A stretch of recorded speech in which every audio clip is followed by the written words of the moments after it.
दोस्तों एक सिचुएशन बताता हूँ। तुमने वेडिंग शूट किया, कपल का पोज परफेक्ट है, एक्सप्रेशन भी अच्छे है, लेकिन बैकग्राउंड कोई प्लेन दीवार, गंदा कर्टन या किसी का कंधा फ्रेम में आ गया। और क्लाइंट बोलता है, भैया ये बैकग्राउंड हटा दो, कुछ अच्छा लगा दो। अब पहले क्या होता था? पेन टूल से कटिंग, स्टॉक फोटो ढूंढो, लाइट मैच करने की कोशिश और फिर भी रिजल्ट फेक लगता था। लेकिन अब फोटोशॉप के लेटेस्ट वर्जन में दो चीजें आई है। फायरफ्लाई इमेज 5 जनरेशन मॉडल और जेमिनी 3.1 जो लेटेस्ट मॉडल है नैनो बनाना का। और ये दोनों डायरेक्टली जनरेटिव फील्ड के अंदर काम करते हैं। मतलब बाहर किसी टूल पर जाने की आपको जरूरत ही नहीं। अब फोटोशॉप के अंदर ही बैकग्राउंड इतना सिनेमैटिक आएगा कि क्लाइंट खुद पूछेगा कि ये किस लोकेशन पर शूट किया है। आज मैं तुम्हें एग्जैक्टली वो 10 प्रॉम्प्ट दूंगा जो मैं खुद यूज करता हूँ। तो बिना टाइम वेस्ट किए चलिए शुरू करते हैं। दोस्तों आज की वीडियो में हम देखेंगे फोटोशॉप में जनरेटिव फिल से वेडिंग बैकग्राउंड कैसे रिप्लेस करते हैं। तो सबसे पहले अभी मुझे इस इमेज का बैकग्राउंड चेंज करना है। तो बहुत बार ऐसा होता है ना कि आप अगर वेडिंग में शूट कर रहे हैं, कम बजट है, तो वहां पे बैकग्राउंड आपको अच्छे से नहीं मिलता। कई बार आउटडोर शूट करना पड़ता है या किसी प्लेन बैकग्राउंड में शूट करना पड़ता है, या कभी कभी इवनिंग का अगर शूट है तो उसको आपको अलग से खाली जगह पे वहां पे आपको शूट करना पड़ता है। तो उस टाइम पे आपको एआई बैकग्राउंड वहां पे काम आएंगे। तो सबसे पहले अभी मुझे इस इमेज का बैकग्राउंड चेंज करना है। तो अभी ये इमेज आप देख सकते हैं वर्टिकली है। तो मैं क्या करता हूँ कि इस इमेज का एक डुप्लीकेट कॉपी बना लेता हूँ और इस इमेज को मैं हॉरिजॉन्टली बना लेता हूँ। जैसे कि यहाँ पे इसका क्रॉप में यहाँ पे हॉरिजॉन्टल कर लेता हूँ 19/1080 इस तरह से, और इसको मैं एक्सपांड कर लेता हूँ, जनरेटिव एक्सपांड। और यहाँ से इसको एंटर कर देंगे। तो यहाँ पे हमें तीन वेरिएशन मिल गए, ये फर्स्ट वाला, ये सेकंड वाला और ये थर्ड वाला। ठीक है, तो तीनों काफी अच्छे। तो हम यहाँ पे लास्ट वाला लेते हैं। तो यहाँ पे कंट्रोल शिफ्ट अल्ट ई बटन पर प्रेस करेंगे और यहाँ पे एक हमें फिक्स टाइम विजिबल लेयर बन के आ जाएगा। तो फोटोशॉप का जो जनरेटिव फील बेसिकली एक AI powered content replacement tool है। तुम एरिया को सिलेक्ट करते हो, प्रॉम्प्ट डालते हो और फोटोशॉप उस एरिया में नया कंटेंट जनरेट कर देता है, बाकी इमेज को टच किए बिना। अब लेटेस्ट फोटोशॉप में इसके दो मॉडल है। जैसे कि अभी यहाँ पे देखेंगे, जैसे मैं इमेज को सेलेक्ट ऑल करता हूँ। सबसे पहले मैं इस इमेज के दो कॉपी बना लेता हूँ और ऊपर वाली लेयर को ऑफ कर देते हैं। नीचे वाली लेयर को हम सेलेक्ट करेंगे और इसको सेलेक्ट ऑल करेंगे, कंट्रोल ए। तो ये इमेज पूरी तरह से सेलेक्ट हो जाएगी। तो जैसे इमेज हमारी सेलेक्ट ऑल हो जाएगी, यहाँ पे जनरेटिव फील्ड में अगर हम जाते हैं और यहाँ पे मॉडल सेलेक्ट करते हैं, तो यहाँ पे हमें दो टाइप के मॉडल मिलेंगे। एक एडोबी के जो उनके खुद के एआई मॉडल है, उसमें से जो लेटेस्ट वाला है वो है फायरफ्लाई इमेज 5। ठीक है, और फिर उसके बाद यहाँ पे पार्टनर मॉडल है जिसमें आपको ज्यादा क्रेडिट वहां पे यूज होते हैं। और यहाँ पे उसमें जो लेटेस्ट है वो है जेमिनी 3.1 विथ नैनो बनाना 2। तो ये लेटेस्ट मॉडल है, तो ये भी काफी अच्छे से यहाँ पे काम करता है। तो आज की इस वीडियो में हम ज्यादातर एडोबी का फायरफ्लाई इमेज 5 के ऊपर काम करेंगे। तो ये एडोबी का खुद का मॉडल है, ये कमर्शियली सेफ है, मतलब क्लाइंट वर्क के लिए बिल्कुल ठीक है।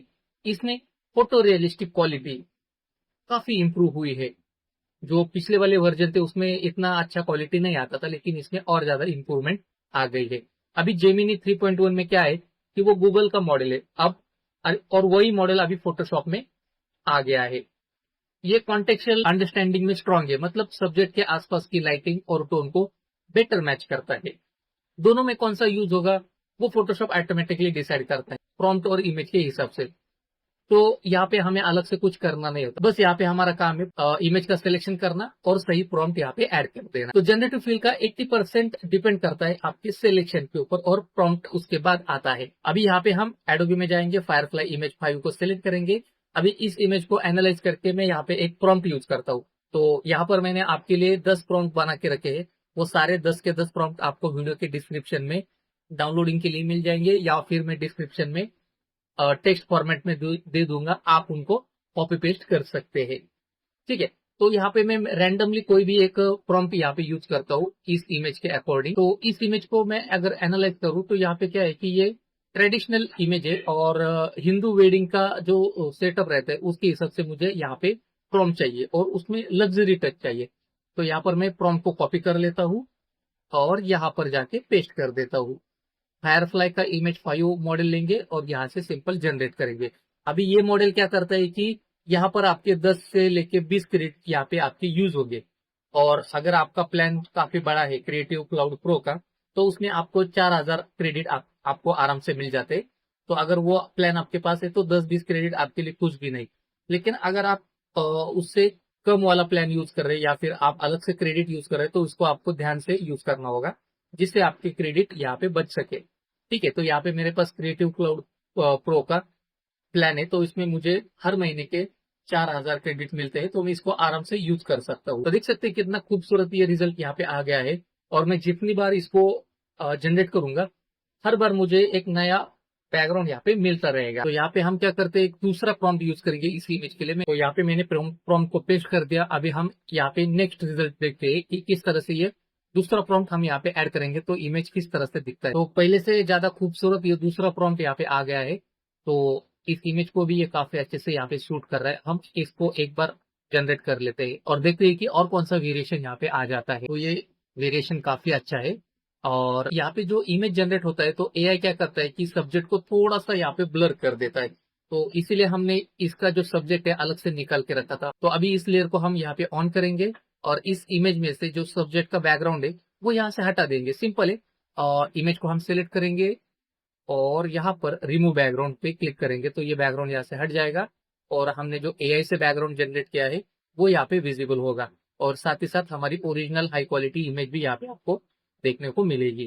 फिर उसके बाद अगर आप चाहिए तो इसमें जो बैकग्राउंड है इसको हल्का सा ब्लर भी कर सकते हैं। जैसे कि मैं अभी इस इमेज को सिलेक्ट करता हूँ और यहाँ पर सबसे पहले वाली जो सब्जेक्ट वाली लेयर है इसको ऑफ करते हैं और इस इमेज में जो सब्जेक्ट है इसको पहले मैं हटा देता हूँ। ठीक है, तो इसके लिए मैं यहाँ पे इसका स्टैम्प विजिबल लेयर बना लेता हूँ, कंट्रोल अल्ट शिफ्ट ई। और नीचे वाले जो लेयर है इसको ऑफ कर देते हैं। इस लेयर को मैं सिलेक्ट करता हूँ। यहाँ पे ऑब्जेक्ट सिलेक्शन टूल लेंगे और इस सब्जेक्ट को इस तरह से मैं सिलेक्ट कर लेता हूँ और ये पूरी तरह से सब्जेक्ट को सिलेक्ट कर लेगा। और हम इसमें इस सब्जेक्ट को एक्सपांड करेंगे और ये हम 50 के आसपास करते हैं। यहाँ से ओके करेंगे और सिंपल हम यहाँ पे क्या करेंगे, जनरेटिव फिल करेंगे और फायरफ्लाई फिल मॉडल लेंगे और सिंपली जनरेट करेंगे। तो यहाँ पे हमें कोई प्रॉम्प्ट देने की जरूरत नहीं। ये जो मॉडल है ये स्पेशली फिल करने के लिए बनाया है। ये पूरी इमेज को एनालाइज करेगा और उसी हिसाब से वो जो पार्ट है जो सिलेक्शन का उसमें वो ऐड कर देगा। तो यहाँ पर आप देख सकते हैं कि काफी अच्छे से ये पार्ट यहाँ पे सिलेक्ट होके आ गया है। अभी हम इन दोनों को सिलेक्ट करेंगे, इनको मर्ज कर देंगे। यहाँ पर इस इमेज को राइट क्लिक करके इसको स्मार्ट ऑब्जेक्ट में कन्वर्ट करेंगे। फिल्टर में जाएंगे, फिल्टर में आपको ब्लर गैलरी मिलेगी। यहाँ से टिल्ट शिफ्ट को ऑन कर देंगे और इस तरह से इसको यहाँ तक लेकर आएंगे। ठीक है, अभी यहाँ पे मैं फिलहाल इसको ओके कर देता हूँ और यहाँ पे हमारी जो लेयर है इसको ऑन कर देते हैं। ठीक है, आप देख सकते हैं ये बैकग्राउंड काफी अच्छे से यहाँ पे ब्लर हो गया है। लेकिन हम क्या करेंगे, इसमें वापस जाके एडिटिंग कर सकते हैं। जैसे मुझे यहाँ पे जैसे मैंने यहाँ पे इस फिल्टर को डबल क्लिक किया, वापिस से हम यहाँ पे आ गए और यहाँ से जहाँ पे हमारा सब्जेक्ट का जो पेड़ है उसके आसपास इसको रख देंगे। फिर उसके बाद इसको हम इस तरह से एडजस्ट कर सकते हैं। ब्लर को भी यहाँ पे कम ज्यादा करके रख सकते हैं। अभी इतना मैंने कर दिया 7 पिक्सल के आसपास। यहाँ से हम इसको ओके करेंगे तो अभी ये पहले से काफी अच्छा यहाँ पे दिख रहा है। तो यह हमारा बिफोर था और यह हमारा आफ्टर है। तो अभी ब्लर वैल्यू काफी अच्छा दिख रहा है। और साथ ही साथ अगर आपको ऐसा लग रहा है कि जो बैकग्राउंड का कलर टोन है या फिर जो शैडो मिड टोन है वो हमारे सब्जेक्ट से मैच नहीं हो रहे, सिंपल है। आपको यहाँ पे सब्जेक्ट को सिलेक्ट करना है और यहाँ पे आपको हार्मोनाइज टूल का ऑप्शन मिलेगा। इसको हम सिलेक्ट करते ही पीछे वाला बैकग्राउंड में जो भी कलर टोन है, शैडोज, हाईलाइट, उसके हिसाब से आपके सब्जेक्ट के ऊपर वो कलर टोन या फिर कलर यहाँ पे आ जाएंगे। फिर उसको आप ओपेसिटी कम ज्यादा करके रख सकते हैं। और ये जो टूल है हार्मोनाइज टूल, ये पहले से ज्यादा काफी इंप्रूव यहाँ पे हो गया है। तो यहाँ पर भी आपको 3 वेरिएशन मिलेंगे। जो वेरिएशन आपके इमेज के लाइटिंग हिसाब से, बैकग्राउंड के लाइटिंग के हिसाब से जो काफी मैच करते हैं उसी को हम यहाँ पे पिक करेंगे।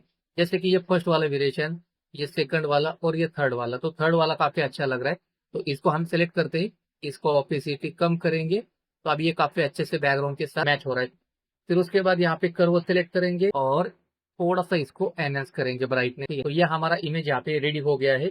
ये हमारा बिफोर और ये हमारा आफ्टर। तो इस तरह से आप किसी भी प्लेन बैकग्राउंड का इमेज को आप प्रॉम्प्ट देकर और उसमें बेसिक एडिटिंग करके उसको काफी अच्छे से यहाँ पे बना सकते हैं। अभी मैं इस इमेज को सेव कर लेता हूँ। तो ये इमेज हमारी सेव हो गई। अभी हम चलते हैं नेक्स्ट इमेज की तरफ। अभी आप देख सकते हैं कि ये इमेज इवनिंग के टाइम पे शूट हुए है, नाइट का लुक है थोड़ा सा। तो इसके लिए हम एक अलग सा प्रॉम्प्ट यूज करेंगे। जैसे यहाँ पे मेरे पास जो कलेक्शन है उसमें ही एक प्रॉम्प्ट है इवनिंग वाला, मैं उसको यहाँ से पिक कर लेता हूँ। तो यहाँ पर moon light wedding setup prompt number 6 है, उसको मैंने यहाँ पे कॉपी कर लिया और यहाँ पे इमेज को कंट्रोल ए मतलब सेलेक्ट ऑल करेंगे। इसका एक डुप्लीकेट कॉपी बना लेते हैं। इसको ऑफ कर देंगे, इसको सेलेक्ट करेंगे, कंट्रोल ए, यहाँ पे जनरेटिव फील्ड, और जो प्रॉम्प्ट हमने कॉपी किया उसको यहाँ पे पेस्ट कर देंगे। फायरफ्लाई इमेज 5 मॉडल लेंगे और सिंपल हम यहाँ पे जनरेट करेंगे। तो ये जो प्रॉम्प्ट है 6 नंबर का मूनलाइट वेडिंग सेटअप, ये ज्यादातर आपके इवनिंग या नाइट शूट में जो आते हैं इमेजेस, उनके लिए ये लाइटिंग को जस्टिफाई करता है। यहाँ पे बैकग्राउंड आ गया है नाइट और इवनिंग के हिसाब से। तो अभी हम इसमें थोड़ा सा चेंजेस करेंगे, जैसे कि अभी मुझे ये जो सब्जेक्ट है ये काफी अच्छा नहीं लग रहा, तो इसके लिए मैं अपना लेयर यहाँ पे ऑन कर देता हूँ और ये जो हमारा सब्जेक्ट है इसको हम यहाँ पे यूज करेंगे। जैसे इसको हम सिलेक्ट करेंगे, यहाँ से इसका जो बैकग्राउंड है यहाँ पे रिमूव करेंगे।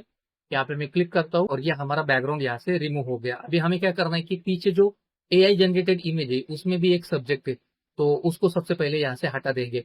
तो मैं यहाँ पे ऑब्जेक्ट सिलेक्शन टूल लेता हूँ और ये सब्जेक्ट इस तरह से यहाँ पे सिलेक्ट कर लेता हूँ और यहाँ पे इसको एक्सपांड कर लेते हैं 40 पिक्सल के आसपास। यहाँ पे ओके करेंगे और सिंपली यहाँ पे जनरेटिव फील या फिर आप रिमूव भी कर सकते हैं। मैं यहाँ पे मॉडल चेंज कर लेता हूँ, फील एंड एक्सपेंड वाला, और यहाँ से जनरेट। तो यहाँ पे हमें प्लेन बैकग्राउंड मिल गया है। मैं इसका एक्सटेंड विजिबल लेयर बना लेता हूँ, कंट्रोल अल्ट शिफ्ट ई, और यहाँ पर हमारी लेयर को ऑन करेंगे, मतलब जो सब्जेक्ट इसको ऑन करेंगे। अभी यहाँ पे आपको चाहिए तो बैकग्राउंड में थोड़ा सा आप ब्राइटनेस या फिर लेवल एडजस्ट कर सकते हैं। जैसे मैं यहाँ पे कर्व ओपन करता हूँ, इस कर्व में मतलब ये हिस्टोग्राम में ये इंफॉर्मेशन कम है, तो इसको मैं इस तरह से पीछे लेके आता हूँ। अभी ये काफी अच्छे से यहाँ पे इमेज, हमारा सब्जेक्ट और बैकग्राउंड काफी अच्छे से यहाँ पे एनहेंस हो गया है और इम्प्रूव हो गया है। ठीक है, तो इस तरह से आप किसी भी प्लेन बैकग्राउंड या आपकी खराब बैकग्राउंड को फोटोशॉप की मदद से एआई से रिप्लेस कर सकते हैं। अभी चलते हैं नेक्स्ट इमेज की तरफ। यहाँ पे मेरे पास एक आउटडोर इमेज है और इस इमेज को मैं थोड़ा सा बड़ा लेता हूँ, जहाँ पे इसका जो डायमेंशन है या फिर इसका एस्पेक्ट रेशो में चेंज करता हूँ, 5:7 करते हैं और इसको थोड़ा सा मैं बड़ा लेता हूँ कुछ इस तरह से, और यहाँ पे इसको एक्सपांड कर देते हैं। तो इमेज हमारा यहाँ पे एक्सपांड हो गया है, आपके अच्छे से ये इमेज यहाँ पे दिख रहा है। इसका मैं एक स्टैंड विजिबल लेयर बना लेते हैं और इसके 2 कॉपी बनाएंगे। सबसे ऊपर वाली कॉपी को ऑफ कर देंगे, लेयर 1 को सिलेक्ट करेंगे, कंट्रोल ए मतलब सेलेक्ट ऑल करेंगे। अभी इस इमेज को अगर ध्यान से देखेंगे तो ये आउटडोर वाली इमेज है, तो उसके लिए हम आउटडोर वाला ही एक प्रॉम्प्ट है यहाँ पे 3 नंबर का, उसको हम यहाँ पे यूज करेंगे। तो इसको मैंने कॉपी कर लिया और सिंपली इस तरह से जनरेटिव फील्ड पे आएंगे। अगर आप चाहिए तो यहाँ पे पार्टनर मॉडल भी यूज कर सकते हैं, नैनो बनाना 2। यहाँ पे मैंने नैनो बनाना 2 सेलेक्ट किया, यहाँ पे इस तरह से इसको पेस्ट कर देंगे और यहाँ पे जनरेट कर देंगे। लेकिन मैंने नैनो बनाना 2 भी यहाँ पे यूज कर लिया, तो वहाँ पे क्या होता है कि इमेज का जो सब्जेक्ट है या फिर उसका चेहरा या फिर उसका पोजीशन वहाँ पे चेंज हो जाता है।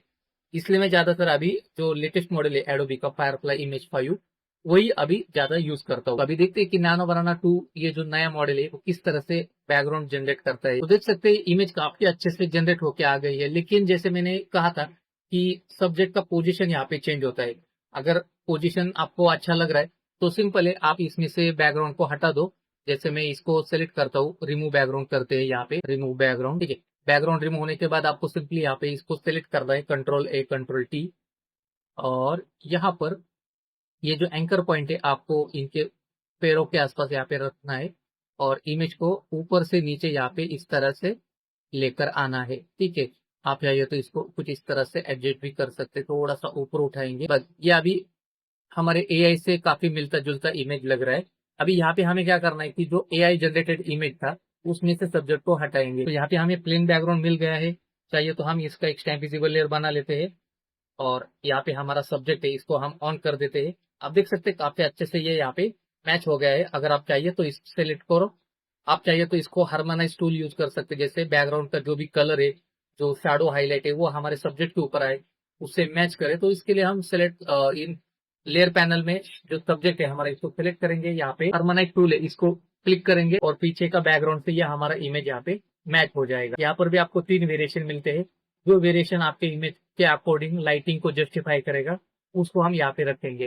तो देख सकते हैं यहाँ पे 3 वेरिएशन आ गए हैं, ये फर्स्ट वाला और ये सेकंड वाला और ये थर्ड वाला। ठीक है, तो सेकंड वाला काफी अच्छा है और चाहिए तो आप इसका ओपेसिटी भी हल्का सा यहाँ पे कम करके इसको यूज कर सकते हैं। फिर ओवरऑल हम यहाँ पे कर्व यूज करेंगे पूरे इमेज के ऊपर। तो आप देख सकते हैं ये हमारा बिफोर इमेज और ये हमारा आफ्टर इमेज, तो आप इस तरह से भी इसको यूज कर सकते हैं। तो दोस्तों इस तरह से अगर वेडिंग में आपको कहीं पर भी अच्छे बैकग्राउंड नहीं मिले, अगर आपके इमेजेस में प्लेन बैकग्राउंड आ रहे हैं या फिर बैकग्राउंड पूरी तरह से डल है, तो इस तरह से आप फोटोशॉप का यूज करके, एआई मॉडल का यूज करके इस तरह से आप इमेजेस का बैकग्राउंड चेंज कर सकते हैं और काफी अच्छे से क्लाइंट को प्रेजेंट कर सकते हैं। तो यहाँ पे एक बार एआई से बैकग्राउंड जनरेट होने के बाद, जैसे मैंने आपको यहाँ पे दिखाया कि वहां पे आपको लाइटिंग मैच करनी है, फिर उसके बाद अगर आपको लगे कि बैकग्राउंड हल्का सा यहाँ पे ब्लर होना चाहिए, तो वो भी आप यहाँ पे करो। और फिर उसके बाद लाइटिंग एडजस्ट करने के लिए ओवरऑल इमेज के ऊपर आप कर्व भी यूज करो। इससे क्या होगा कि आपकी ओवरऑल इमेज यहाँ पे नेचुरली दिखेगी। तो दोस्तों ये था पूरा वर्कफ्लो फोटोशॉप के अंदर ही, बिना किसी बाहरी टूल के। Select subject, generate to feel और सही प्रॉम्प्ट की मदद से आप यहाँ पे प्रोफेशनल रिजल्ट पा सकते हैं।